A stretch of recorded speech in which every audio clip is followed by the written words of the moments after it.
Brian always said, businesses get bought, not sold. The only thing you can do is build a great business. And like that is the best, that is the highest probability route to success in your business, is just to build a great one. Someone's going to come and take it off your hands at some point. If you've built a great business, Yeah, if it's exactly. well and serving Yeah. customers and someone Yeah. else sees that they could do the same thing with it. All right, so Adam, the first question I want to ask ties in with the fact that the businesses that you've built up to this point, you've been really proud to say you've bootstrapped the whole way through without taking in outside investors. Why haven't you wanted to take investors, especially for a network like Liberty Ventures, where we've got a lot of investors and a lot of startups looking for investments? I have just always thought that these just I'm stumbling around this because it's like I have so many it's just such a deep topic for me and I talk about it all the time. So like number one, I just love running profitable software businesses, and that automatically eliminates a large contingency of software investors who are not about that at all. There are definitely many who are, but there are many who are not. And I'm in kind of an interesting situation with respect to those who are, because a lot of those who will are their growth equity, and they're looking to put money into extremely low gross churn, founder-led profitable businesses. So like I don't fall into that extremely low gross churn. We have like, we sell MarTech. It's basically intent. Our buyer profile right now is SMB. So it's like high churn buyer persona, high churn product category. And it's just not, it's just, it doesn't fit into what they're looking to do anyway. And I just like love the control aspect of not having any voices at the table other than the people who are managing the business. And like the customer is who we answer to, right? And our employees, that's it. It's like, it just simplifies things radically to not have somebody on your cap table that needs to not be on your cap table in X period of time. Uh, the There is a wildly different incentive between someone who's spending their entire life doing this thing, which the entrepreneur is, and somebody who's look. Even great investors are playing a portfolio game. That's what investing is. So just there can be situations of incentive alignment which can get messy, right? And when you're talking about like it can get messy, and this is the only bet that I have on in my whole life, like that can be scary in my opinion. Um, so and plus the last thing is like even those growth equity guys, uh, they are not about cash flow. You know what I mean? They want to grow the business and exit it rather than, you know, sort of take chips off the table through distributions or dividends. And I just have this view that like one of the most beautiful things about software businesses is you can run them super lean and you can make them create a ton of cash, which, you know, you can sort of slowly get to a really good financial outcome that way. So those are kind of like the three reasons. Number one is I just think the control aspect's great. Number two, I love running profitable businesses and reaping the rewards of that. And number three, you know, in a world where I don't have to, I would choose to not have any sort of incentive disalignment between the people who are doing what I'm doing. And So, for a long time, I feel like people started to realize that venture-backed companies seem to be treating their investors as the customers rather than their actual customers as the customers. The goal was always that higher next round valuation. And you're touching on something really interesting here, that that it might actually be the case that the whole structure is set up so that even the investors are focused on that next round valuation and want companies to think about their investors and the valuation as the goal rather than the profitability of the company there. Is that what you're hitting on? I think that if it is hard, if you're running, you know, a classic venture backed business could have positive unit economics, but they are probably burning a lot of cash. That's just the nature of the world that we live in. and it's for a lot of different reasons. I think if you're in that paradigm, some very wise VC said that all businesses go out of business for the same reason: they run out of money. And if you are dependent on these people to be the one reason you are not going to go out of business, of course, they're your most important customer. And I think that we've gone through an interesting time with valuations going way up and way down, and I think that like what a VC's goal is today is probably very different than what it was in the beginning of 2021 with respect to what's going on with their portfolio. But I think the system is set up to where people are largely attempting to increase a paper valuation and then get someone to ultimately take that off their hands at some point, whether it be a strategic acquirer or an IPO or something. And it's kind of like you make a different set of trade-offs when you're trying to do that versus just like building the most solid business you can for the long run. Another really wise investor said something that is related to this. I think it's like, and this guy was, my buddy used to work for a PE fund in Austin called Vista. And he was like a direct report to this guy, Brian, who like ran the whole investment side of the shop. And Brian always said, businesses get bought, not sold. The only thing you can do is build a great business. And like, that is the highest probability route to success in your business, is just to build a great one. Someone's going to come and take it off your hands at some point. If you've built a great business, if Yeah, exactly. it's doing well and serving customers, and Yeah. someone else sees that they could do the same thing with it. Yeah, totally. And it's not one of these things where it's like, oh, I want to sell my business tomorrow. And there's like a liquid market for these incredibly complex organizations with like, there's a fairly liquid VC market because I think people have like kind of standardized the way that they do the transactions and they've minimized their own downside and they have a way of looking at things. But like, man, actually selling these things is not easy or common. It oftentimes takes years of nurturing relationships with people to end up selling it, right? So yeah. So let's actually talk about that for a moment, because you've sold businesses before with great valuations, great results. When you started your first business, did you go in thinking about the exit, thinking about what was going to happen next, or what really got you involved in business to begin with? I'll answer the last question first. What got me? How did I get involved in this tech world? I was a credit default swap trader at Lehman Brothers for 10 years before I started a tech startup.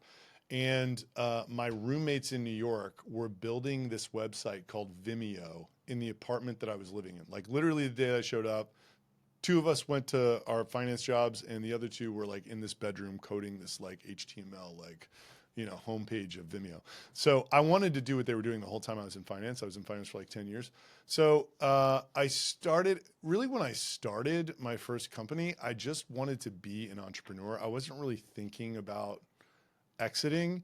And the reason that I ended up selling my first business is because in an effort to make that business grow more, we spun out one of the features. We like added this feature and like really wasn't helping the business grow like we thought it should. But people were using the feature and not using the rest of the product. So we spun out the feature and it just like took off. So we're like, we gotta, let's get rid of this other one. And we actually sold our business to one of our customers who was like a private equity roll up in the email space. So like another one of these things where like I knew the guy for 5 years before he bought our company. So yeah, I forget what the second part of that question was, but that was like sort of it was like, did I start the company to sell it? Like, no, I think if you start a startup thinking that you're going to sell it, it's kind of like, I think that would be hard to keep the fire inside of you alive. Because my understanding of being an entrepreneur, and I'm like 12 years in now, is that The journey is long and winding. It's all about getting stuck and unstuck. It's all about just believing super deeply when, everything around you looks like it's up in flames. And like, if the reason you're starting a company is to sell it rather than, what I believe the reason you should start a company is like, because it is so intrinsically satisfying to create something from nothing that just every year that goes by, it is a kind of larger and larger deal. I love watching the trajectory of our employee feedback improving and people actually, saying stuff like, I've never worked somewhere this good. I love getting out of bed every morning. Like, this is an awesome environment you guys provide us. And, products to create value for customers and, good vendor relationships. Like, I just like think that being in the middle of all of this is, and at the same time, I think being an entrepreneur is like the most natural way you could possibly live. Like, you're not part of a machine. Like, you will get, if you are wrong about something, like you will get you will get killed. Like, there is no mommy, there is no sort of like protection against, like, you will get absolutely destroyed if you're wrong. At the same time, if you get something right, you will experience a type of success that you could not any other way, right? And I think that's very much the way a lot of the systems in nature work. Like, think about like an algae bloom in a pond. Like, all of a sudden, like, the whole thing is green, right? That's the equivalent of like unlocking, something in entrepreneurship where a lot of these like forces, some that you can recognize, some that aren't, they're all like kind of working towards propelling your thing forward. Whereas at the same time, if you don't have that, then it just feels like you're pushing a boulder up a hill. And like, it's like, I cannot believe how much effort this is taking to like not move this thing forward, and I've been in both positions. So like, I just think it's a great game. It's like, so amazing that it is an option and that, some people are sort of suited to pursue it. And that's what I was actually about to get to, because I think at one level you're right that it is fairly human to be entrepreneurial, to go and try new things, to be able to create new value that wasn't there before. And it's amazing that we've got this system of capitalism that lets people go and try out new business ideas that other people think are crazy or aren't going to work and perhaps won't, but perhaps will succeed. But because it is so challenging, I've come to realize that it might not actually be for everyone. It is one of the most grueling games out there, and there are some people who aren't cut out for that and won't enjoy it and won't succeed in it. I mean, I don't think that that's dissimilar to anything else in life. Like, I don't know, pizza's not for everybody. Basketball is not for everybody, right? Like, and there is absolutely no question that with the degree of difficulty that any entrepreneurial journey will entail, like, you have to be a person that is drawn to challenge like that. And you have to be someone who can just pursue something that is not showing any signs of near-term reward for indefinite periods of time. That's like a psychosis possibly that like not a lot of people have. And like, we're not even talking about like the emotional side of this and like your spouse wondering why the hell you quit your high paying job to like pursue something that's just like a pipe dream or whatever. The good news is, generally, if you're still doing it a decade later, a lot of that stuff has sort of fixed itself, and if not, then like, whatever, everybody survives, right? Like, if you try something and it doesn't work, it doesn't work. You go figure something else out. Yeah, it's definitely not for everyone. It's not. And one of the reasons I'm excited that we're talking is that you're still in the thick of it. Like you said, you've been at this 12 years and retention.com is doing really well, but you're also building out a new product, RB2B, that you had a just great honest reflection publicly on from the past year, talking about how it initially was growing and taking off like is just absolutely taking off, and then stagnated and ran into challenges that you're working through right now yourself. So you're still in I mean, that is like my the understanding thick of of what this. it's always And so I'm been. curious. It's like you kind of like get this S curve and then it sort of tops out for some reason, and you got to find out what the next S curve is. But yeah, the story with that product is like, I had unlocked this incredible like content market fit on LinkedIn with like a B2B audience. And I mean, my LinkedIn audience grew from like 0 to 100,000 followers in like 12 months. All of them are potential buyers of this product. So I just come up with this product which helps you identify people on your website who don't fill out a form. Of course, everybody wants that.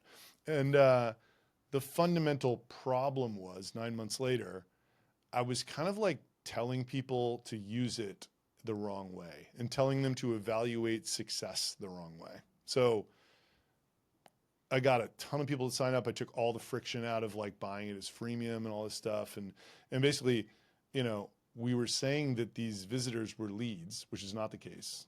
Website traffic is not like the distance between traffic and a lead is substantial, you know. And then we were telling people to evaluate it by booked demos, Mm-hmm. which is not, you know, for a lot of reasons, that's not the appropriate way to measure whether this is a helpful tool or not to your organization, right? There's a lot of other non-booked demo positive events that can occur from visibility into site traffic. So, you know, I think at this point it's like a kind of like a sales education and like an onboarding and like workflow kind of thing that we need to sort out, but like we're not there. We're not even close. So, so yeah, you know, it went from like 0 to 4 million ARR in 9 months, and now it's just kind of stuck. So, and I'm very public about all this, which is like part of the reason why the content has been doing so well. Since I don't have investors, that's another advantage to being a bootstrapper. I can say where the heck I want, and nobody's calling me up telling me that I should be fired as a CEO because I'm messing up the next round or whatever. And yeah, and so I have found everyone who talks to me about my content, they're like, man, when you share the good stuff, it's great, but holy cow, when you share the bad stuff, like that is what I want to read because you just don't, it's so hard. This everything. And No like one shares no that, one, yeah, even no though one everyone's is going talking through it. about, yeah, no one's talking about how they're getting their nuts kicked in, right? Like that's just the reality of it all. Especially on LinkedIn, which is like you're trying to look smart and successful and like, you know, whatever else. So that's kind of my niche. It's like I'm going to say things people won't say, and I'm going to share when it sucks. I'm going to share when it sucks. When it's great, I'm going to share when it's great. So And that is incredibly refreshing. It's something I think more people not only want, but really also want to do. They're just scared to take that step and actually share it to get help from others. But one of the great things about you putting it out there is that people are able to both learn from you and contribute to you. They're able to see that you're working through these problems and be able to offer ideas and support for what you're doing as well, because they want to see you succeed. Most people do want to see each other succeed. yeah, and that was a really interesting thing that I didn't really expect when I started on this content journey. But like, you know, I was like, I got the pricing really wrong when we launched, and like, man, the quality of the idea generation that this LinkedIn community was giving me about what to do and specifically why it wasn't working, it was like amazing. You know, it was, it's just a really robust community that I sort of tapped into with this haphazardly. It wasn't even really by design. It was just like, kind of like, I started doing it. It started being clear that it was just like working a lot better than any of the other content I was seeing. And so I just kept leaning into it harder and harder. So let's take a step back to the many challenges that you've faced over your entrepreneurial journey. Everyone I find has their own way of getting through this. Is what have you found to be really helpful for you to make it through when you're getting kicked in the nuts, as you said before? I think my answer 10 years ago might be different than today. Um, I think the biggest, so everybody's life and journey is very different. A very wise entrepreneur told me probably close to the beginning of my career, he's like, I've known a ton of entrepreneurs. I have seen their level of stress go down dramatically when their companies became profitable. So I think that like kind of the farther you are into the journey of having like a very profitable company, then the sort of magnitude of the stuff that sucks, it's just insulated. if that makes sense. You know, like I'm no longer worrying if I'm going to like run out of money or like, you know, how am I going to pay for rent or like whatever that. So that is one thing that's very different today than 10 years ago. Another thing is I'm 44 years old now. When I turned 40, I quit drinking. And before that, I was like, you know, living in New York and like, that's just, I was going out to bars with friends every night and partying a lot and like, whatever. I was a single guy. So a combination of like not drinking, having what is now a very healthy marriage, 2 young children, in a life oriented towards, it's just a lot healthier all around, emotionally, physically, and spiritually, to be spending my free time how I spend it today versus 10 years ago. And, you know, my de-stressors have changed from, you know, going out and blowing off steam with alcohol, you know, at bars to, you know, sauna cold plunge and like, you know, going for Excellent a hard choice. run or something like that, right? Like, I've substituted, um, you know, unhealthy stress relief for healthy stress relief. And I think the biggest thing that it does is it just like the average level of energy that I have is just substantially higher. You know, I still have my bad days, my good days, whatever, but like the average is much higher than it was 10 years ago from all of these things. You know, like having happy, healthy children is like a tremendous positive influence on your life and helps you navigate difficult things, put everything in perspective. It just does a lot of things that allow you to like exist in this work life, you know, more calmly and sort of with less anxiety, I find. I think that is such a fantastic message for everyone here, especially those who are just getting started on their journeys and are going to go through these trials and tribulations. Yeah. Uh, if you can live a healthy life, it's not going to get you more revenue. It's just going to make the journey much more pleasant. You know, like it just will. Beautiful. And looking at 2025, I'm really curious, what are your personal goals and what you're working on with the businesses that others might be able to learn from?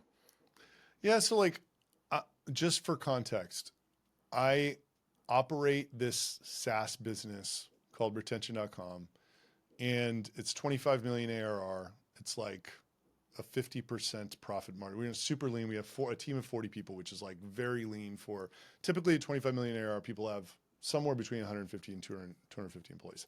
So, gives you a sense of who I am and kind of how I do stuff.